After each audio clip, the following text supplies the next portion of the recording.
ছদ্মবেশ নিয়ে গুন্ডাদের ধরতে গিয়ে আহিরিকে দেখে চমকে গেল রাঙা। হ্যাঁ বন্ধুরা, এমনটাই দেখা যাবে। তাই সম্পূর্ণ জানতে ভিডিওটিতে লাইক দিয়ে চ্যানেলটি সাবস্ক্রাইব করে দেখতে থাকুন। গল্পের শুরুতে দেখা যাবে একলব্য রাঙাকে বলে, দেখো রাঙা, তুমি যতই কাজের সঙ্গে জড়িয়ে পড়বে ততই আমাদের পরিবারের ক্ষতি হবে। তুমি বুঝতে পারছো না? সত্যজিৎ স্যারের সঙ্গে যদি তুমি কোনো রকম কোনো কাজে জড়িয়ে পড়ো, তখন যদি কোনো বিপদ আসে, তাহলে আমাদের পরিবারের উপর সেই বিপদটা আসবে। অনেকবার এসেছে, তুমি তো দেখেছো। তাই তোমাকে আমি বলছি রাঙা, তুমি কদিন পরে অলিম্পিক খেলবে। এখন তাই সত্যজিৎ স্যারের সঙ্গে কোনো কাজে তোমার জড়ানো উচিত হবে না। তোমার এখন শুধুমাত্র আমাদের কথা ভাবা উচিত। দেখো রাঙা, আহিরি আহিরিকে আমি বাড়ি থেকে বের করে দিয়েছি। আমার প্রেমিকা, তাকে আমি ভুলে নতুন করে তোমার সঙ্গে আমার জীবনটা শুরু করতে চাইছি। তাই প্লিজ এসবের মধ্যে আর কোনো ঝামেলা তুমি সৃষ্টি করো না। আর তুমি ঝামেলা জড়িও না। আমি তোমাকে বলছি, আমরা না নতুন করে নিজেদের জীবনটা নিয়ে ভাববো। নিজেরা নতুন করে সবটা শুরু করে সামনের দিকে এগিয়ে যাব। তাই আমি চাই না তুমি নতুন করে আর কোনো বিপদে পড়ো রাঙা। বিপদে পড়ো না। দেখো, মেজদা ভাই আর পরবর্তী যা করেছে, তার জন্য বাবা মায়ের মনটা এমনিতেই খারাপ। তাই আমি চাই না আর কোনো ঝামেলা হোক। এই বলেই একলব্য চলে যেতে লাগলে তখন সভ্য সেখানে চলে আসে। আর সে বলে, কি রে, একলব্য কিছু হয়েছে? তখন একলব্য সেখান থেকে চলে যায়। ওইদিকে সভ্য বলে, রাঙা, ওইদিকে মণ্ডপের সব কার্য পড়ে আছে, তোকে যেতে হবে তো। ওইদিকে অদিতি একা একা পারছে না। পুজোর দায়িত্ব যখন নিয়েছিস, কাজ তো তোকে করতে হবে। চল চল। তখন প্রমিতা বলে, হ্যাঁ রাঙা চল।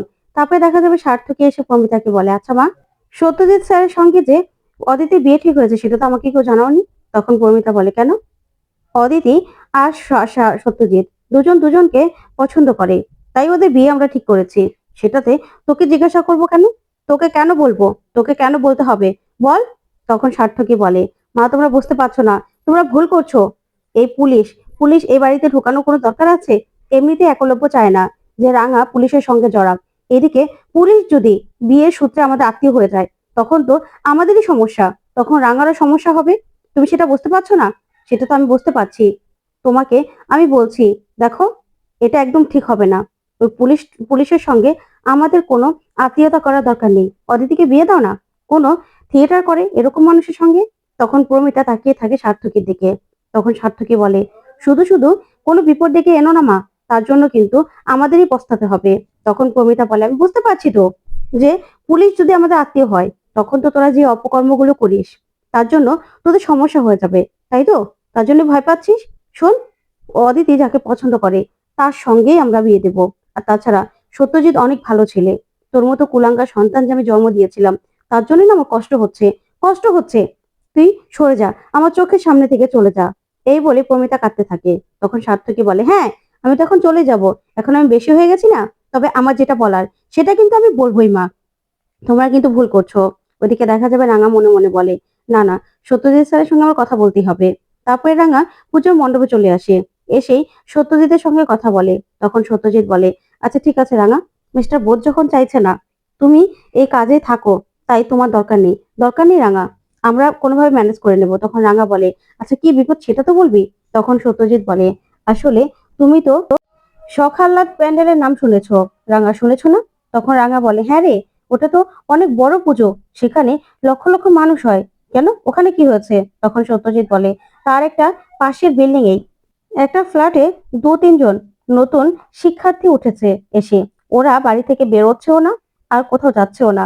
তাই আমাদেরকে ওদের সন্দেহ হচ্ছে। আমার মনে হচ্ছে কোনো কিছু ঘটানোর চেষ্টা করছে ওরা। তাই ওখানে না আমরা ঢুকতে পারছি না, রেটও করতে পারছি না, কারণ ওদের সঙ্গে বাচ্চা রয়েছে। বাচ্চাদের যদি কোনো ক্ষতি হয়ে যায়, তার জন্য আমরা কোনো রকম কোনো রিস্ক নিতে পারছি না। আর দেখো, ওই সকালাত পুজোর মণ্ডপে লক্ষ লক্ষ মানুষ আসে। ওইদিকে যদি কোনো রকম কোনো ব্লাস্ট হয়, তাহলে কিন্তু অনেক লোকের প্রাণ যাবে। সেটা আমরা সহ্য করতে পারবো না। তার জন্য কোনো রকম কোনো পদক্ষেপ নিতে পারছি না। ওদেরকে ওই বাড়ি থেকে আমরা বেরই করতে পারছি না। ওরা নিজে থেকে স্টুডেন্ট বলছে। আর সেখানকার হয়তোবা সেই বিল্ডিং এর মানুষজনকে ওরা জিম্মি করে রেখেছে।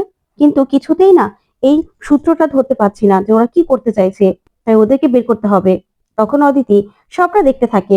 ওইদিকে রাঙা বলে, কিন্তু স্যার, এখন আমি কি করব? আমাকে তুই কি করতে বলছিস? তখনই সত্যজিৎ বলে, আমি তোমাকে একটা জিনিসই বলবো রাঙা, তোমাকে ওদের ভিতরকার খবরাখবর নিয়ে আসতে হবে। দেখতে হবে ওরা কজন আছে। আর তাছাড়া ওদেরকে বের করে আনার ব্যবস্থা করতে হবে তোমাকে। তুমি তুমি তীর ধনুক নিয়ে যদি ওদের সঙ্গে মোকাবেলা করতে পারো তাহলে খুব ভালো, তোমার থেকে এটাই আমরা আশা করছি। কারণ সামনে বাচ্চা আছে তো, যদি বাচ্চাদের কোনো আঘাত করে ফেলে। তখন রাঙা বলে, কি বলছিস তুই সত্যজিৎ স্যার? তাহলে তো বাচ্চাদের ওরা কোনো ক্ষতি করে দিতে পারে। তখন সত্যজিৎ বলে, সেটাই তো বলছি, কিন্তু এই বাচ্চাগুলোই বা কোথা থেকে এনেছে তা সেটাও তো আমরা জানি না। তখন রাঙা বলে, আমি করব আমি করব সত্যজিৎ স্যার তোকে হেল্প, কিন্তু আমার তোর কাছে একটা অনুরোধ আছে। কোনো রকম ভাবে আমার শ্বশুরবাড়ির লোক বা তোদের পুলিশ ডিপার্টমেন্টের লোক কেউ যেন এই ব্যাপারটা জানতে না পারে, তুই কথা দে। তখন সত্যজিৎ বলে, ঠিক আছে রাঙা, আমি তোমাকে কথা দিলাম, তাহলে আমি যাই। ঠিক আছে, এই বলে অদিতিকে বাই বলে চলে যায় সত্যজিৎ। তখন অদিতি বলে, আচ্ছা রাঙা, কি বললো গো? তখন রাঙা বলে, ওই আর কি, একটা কেসের ব্যাপারে কথা বলতে এসেছিল, কিন্তু আমি না বারণ করে দিয়েছি, কারণ উড়ান বাবু চায় না আমি কোনো রকম কোনো বিপদে পড়ি, তার জন্যই বারণ করে দিয়েছি। তারপর অদিতি বলে, ঠিক আছে। ওইদিকে দেখা যাবে আহিরি ছদ্মবেশ নিয়ে নেয় আর বলে, রাঙা আমি আসছি, তুমি একলব্যর সঙ্গে পুজোর মণ্ডপে চুটিয়ে প্রেম করবে, তোমরা পুজোতে আনন্দ করবে, আর তুমি কি ভেবেছো আমি তোমাকে এভাবে ছেড়ে দেবো? আমি তোমার ঘাড়ে ঠিকই নিঃশ্বাস ফেলবো, তুমি কিন্তু কিন্তু তুমি বুঝতেও পারবে না যে আমি কে বা আমি কোথায় আছি। ওইদিকে দেখা যাবে সভ্য আর প্রমিতা সবাই মিলে সবাই মিলে পুজোর পুজোর লিস্ট করতে থাকে। তখন পাঞ্চেরি বলে, আচ্ছা মা, আমাদের এখানে গানের প্রতিযোগিতা হবে তো? তখনই দেখা যাবে প্রমিতা বলে, এই, ওই যে ওই বাড়ির লীনা পিসি, সে কিন্তু নাচ করবে। তখন সভ্য বলে, প্যান্ডেল ভেঙে গেলে কিন্তু আমার কিছু করার নেই। তারপরে এই নিয়ে সবাই হাসাহাসি করতে থাকে। তারপর একলব্য বলে, কি পুজোর পুজো নিয়ে আলোচনা হচ্ছে তাই না? কিন্তু আমি তো প্যান্ডেলে গিয়ে রাঙামতিকে দেখলাম না কুমার, রাঙামতি কোথায়? তখনই প্রমিতা বলে, রাঙা রাঙা তো অদিতির সঙ্গে পুজোর মণ্ডপে আছে। তখনই একলব্য বলে, না না, আমি তো রাঙামতিকে কোথাও দেখলাম না, সেজন্যই তো জিজ্ঞাসা করলাম। তখনই এই কথা শুনে অবাক হয় সবাই। তখন একলব্য বলে, নিশ্চয়ই ওই সত্যজিৎ স্যার চলে এসেছিল না, তাকে নিশ্চয়ই রাঙা হেল্প করতে চলে গেছে। তখন প্রমিতা প্রমিতা এই কথা শুনে চমকে যায়। ওইদিকে দেখা যাবে রাঙা দুজন মেয়েকে নিয়ে ছদ্মবেশ নিয়ে সেই বিল্ডিং এর পাশে পাশে চলে যায় আর বলে, শোন, তোদেরকে কি করতে হবে তোদের মনে আছে তো? আমরা শুধু গিয়ে চাঁদা চাইবো, ঠিক আছে? তারপরে দেখা যাবে রাঙা ওই মেয়ে দুটোকে নিয়ে উপরে উঠতে থাকে। তখনই সেই বিল্ডিং এর লোকজন উঠতে গিয়ে বলে, তোমরা তোমরা কারা? তখন রাঙা বলে, আমরা না পুজোর চাঁদা চাইতে এসেছি। তখনই সেই লোক বলে, আমরা তো দিয়ে দিয়েছি চাঁদা। তখন রাঙা বলে, ওই যে উপরে উপরে যারা থাকে তারা তো দেয়নি। তারপরে রাঙা সেই বিল্ডিং এর পাশে এসে কলিং বেল চাপতে থাকে। ওদিকে বাচ্চারা খেলা করছে। তখনই কলিং বেল চাপলেই সেই ছেলে মেয়েগুলো ভয় পেয়ে যায়। তারপরে রাঙা বাইরে থেকে বলে, আমরা পুজোর চাঁদা চাইতে এসেছি রে, দরজাটা খোল। তখনই ছেলেটা দরজা খোলে। তখন রাঙা বলে, আসলে তোরা তো পুজোর চাঁদাটা দিসনি, তার জন্যই আমরা এসেছি, পুজোর চাঁদা দিবি তো? তখন ছেলে বলে, আসলে আমরা তো কিছুদিন হলো এসেছি, তার জন্যই, আর পুজোতে তো বাকি আছে। তখন রাঙা বলে, তাতে কি হয়েছে, আমরা এসেছি, চাঁদাটা দিয়ে দে না, আমরা কি আবার কষ্ট করে আসবো? আর তাছাড়া তোরা তো পুজোতে আছিস, থাকলে তো চাঁদাটা দিতেই হবে, 101 টাকা লিখবো। তখনই ছেলেটা বলে, আচ্ছা ঠিক আছে আমি আসছি। ওদিকে সত্যজিৎ পুলিশ ফোর্স নিয়ে দাঁড়িয়ে আছে। তারপর দেখা যাবে রাঙা এদিক ওদিক তাকিয়ে দেখতে থাকে। তখনই ছেলেটা এসে রাঙাকে বলে, আচ্ছা ঠিক আছে, আমি তোমাকে চাঁদা এনে দিচ্ছি। তারপরে চাঁদার টাকা এনে দিলেই রাঙা বলে, নে তোদের নামটা লিখে নিস, ঠিক আছে? তখন রাঙা বাচ্চাগুলোকে বলে, আচ্ছা তোরা পুজোতে অঞ্জলি দিতে যাবি তো বল না, খুব মজা করছিস। তখন এই ছেলেটা বলে, না আমরা তো ষষ্ঠীর পরে এখান থেকে বেরিয়ে যাব, চলে যাবো এখান থেকে। তখন রাঙা বলে, তোরা চলে যাবি, পুজোতে আনন্দ করবি না, থাকবি না? তারপর দেখা যাবে রাঙা বাইরে থেকে ওদের কথাবার্তা শুনতে থাকে যে ওরা মিনিস্টারকে বম দিয়ে উড়ানোর জন্য এখানে এসেছে। ওদিকে দেখা যাবে অদিতি আসে। তখন অদিতি এসে বলে, কে ছোটদা ভাই, আমাকে ডেকেছিস? তখন একলব্য বলে, রাঙা কোথায় রে? তখন অদিতি বলে, রাঙা ওই যে পাশের বস্তিতে কতগুলো বাচ্চা আছে, সেই বাচ্চাগুলোকে জামা কাপড় দিতে গেছে। আসলে ও পুজোর সময় না সেখানে যায়। তখন প্রমিতা বলে, কি বলছিস তুই, আমাদের তো বললো না।